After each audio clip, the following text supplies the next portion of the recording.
Hey everyone, welcome back to my channel. My name is Leanne and I'm the face behind Small Gestures Vintage and Crafts. So I have just one project for you this week. I've found myself lately kind of taking a step back. It's been hard for me to get into the mode of creating for Christmas. And that may be changing though. And I found myself really taking a step back. This is the time of year that I love. I love the leaves changing, hearing the wind blowing through the trees, watching the leaves fall. I love all of that. And I found myself drawn more outside, really just to take it all in instead of spending that time in my studio. So that's why I have not been as consistent with videos. And it's why I only have one project this week, but it's been really good for the soul. So I hope you love this week's project. I fell in love with it as soon as I saw it in the thrift store, and I kind of had a vision for it, and it came pretty close to what I had envisioned. So if you want to see what I did, then stick around and let's do it. As soon as I spotted this little bench at Habitat, I knew I had to have it. And it's just a little handmade vintage bench, and I loved it to pieces. You can see it's got some of the old varnish that we're going to take care of and get rid of, and it's got quite a few splits here at the top. I think I can get that together and make it look a little better. We're going to glue it and clamp it in place, and it's also got a pretty big split. You can see back here there's some pieces, some areas that are chipped.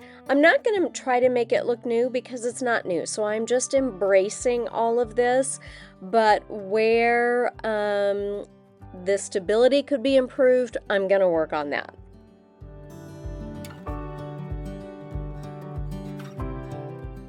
So first up, this piece really needed a good cleaning, and I thought it would be easier if I took the top of this little bench off, so that's what I did.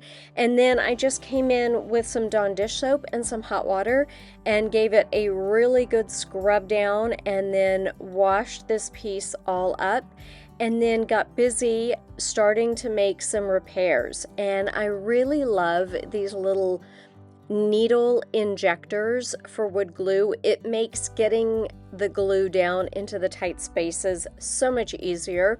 So I really just tried to glue those two pieces together, and they were offset a little bit, so I'm going to use a few clamps to bring them in line so there's not such a big separation.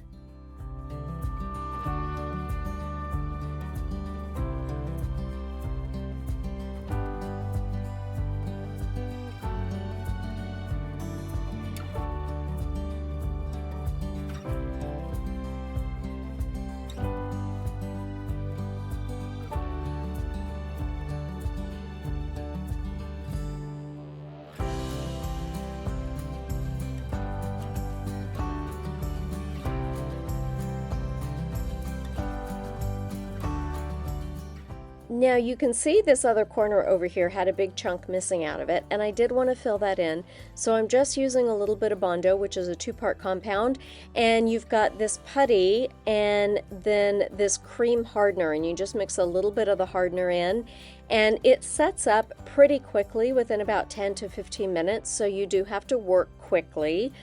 But I just mixed it together really, really well, and then just worked it in that spot and to fill in where that big chipped piece was, and I just kind of shaped it similar to the shape of the leg that was already there. It just gives me less to sand later on when this is all dry.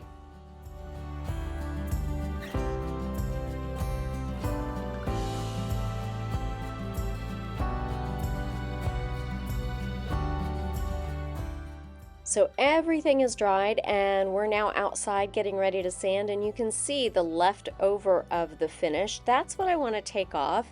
The Bondo is fully dried from where I did that repair. My goal is to not sand down the complete surface, but because it's curved, I want to use these. I've got these little soft foam sanding pads that I put on my sander. It makes going around the curved edges much easier, and I don't risk flattening out any of those curved surfaces.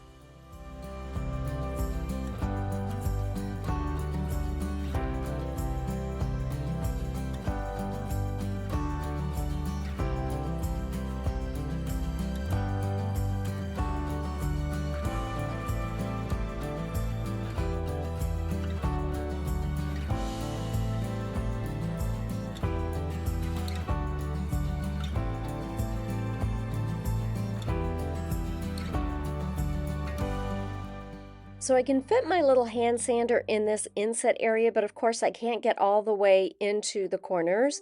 And then I remembered that this new sander that I got has several attachment pieces, so I can take off the little corner piece.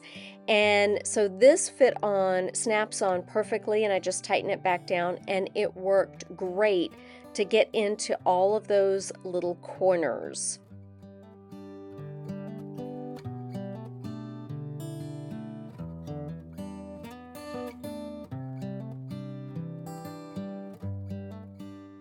After the sanding was done, it got another good cleaning, and then I'm coming in, 2 coats of shellac, and then I'm coming in with milk paint. This is in olive, and I really prefer to put the water in first before I add the milk paint.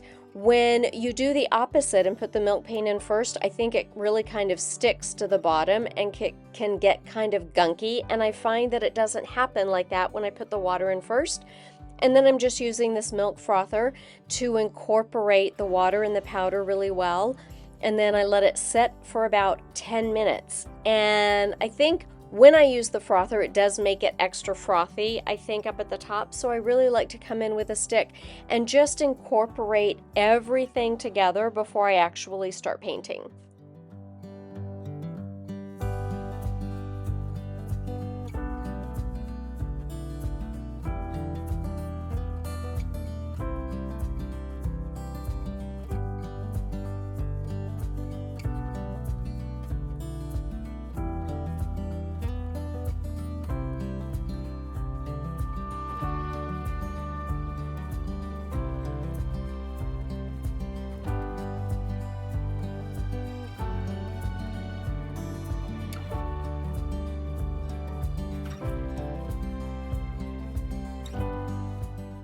So this bench took about 2.5 coats of paint, and I was hoping that I would get a little bit more chipping and crackle than I did, but that's okay. That's the, I guess, unpredictability with milk paint. You're going to get a different reaction depending on the surface, and sometimes even within the same piece, it can react differently.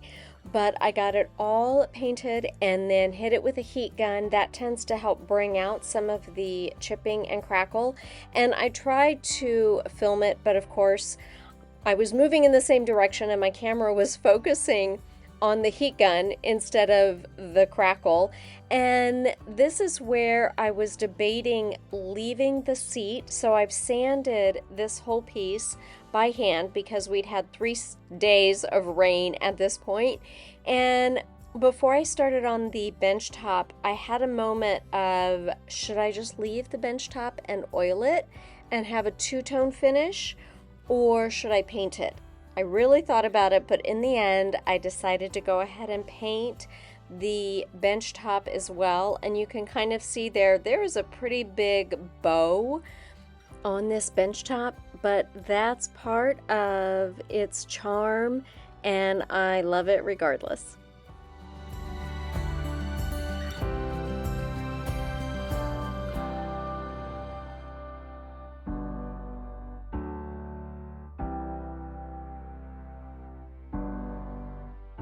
After I sanded the bench top, then I'm just coming in with a tack cloth just to make sure that I have all of that sanding dust removed. And then we're going to seal in this milk paint with my favorite, Sweet Pickins Dark Oil Wax. I think I have used this just about every time that I have used milk paint.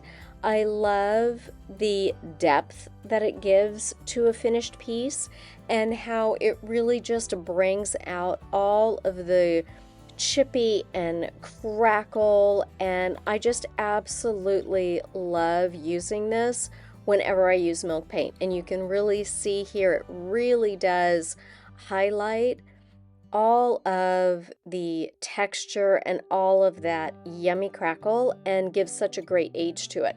And I use it all the time, like I said, when I use milk paint, but I'm working out of a 4-ounce bottle, and I have actually had this bottle for almost a year.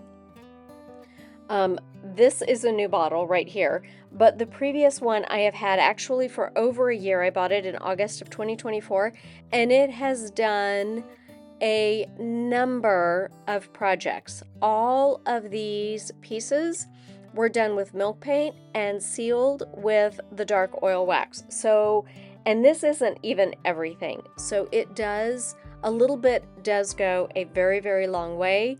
I will also tell you that the dark oil wax, you don't want to just throw your rags in the garbage. Just like with an oil-based stain, you want to lay them out to dry and make sure they are fully dry before you dispose of them. You don't want to take any chances of anything being combustible.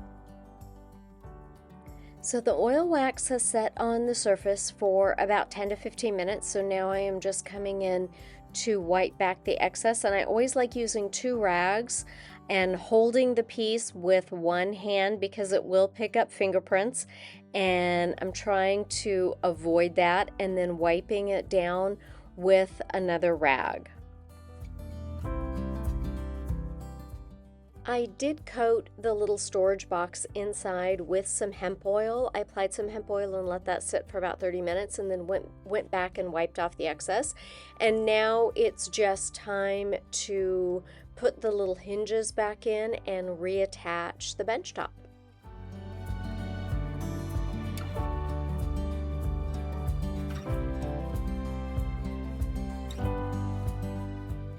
As a quick reminder, this is what it looked like when I brought it home from the thrift store, and this is the end result. The Sweet Pickins products I used in today's video can be found on my website, sgvintagecrafts.com, and I know this is a little different than the norm, but I hope it has inspired you to really take a second look at an old piece of furniture that you may find at the thrift store and really see how it can be transformed into something special. If you haven't already, please feel free to like, subscribe, share, and drop me a comment. I would love to hear from you. Until next time, take care.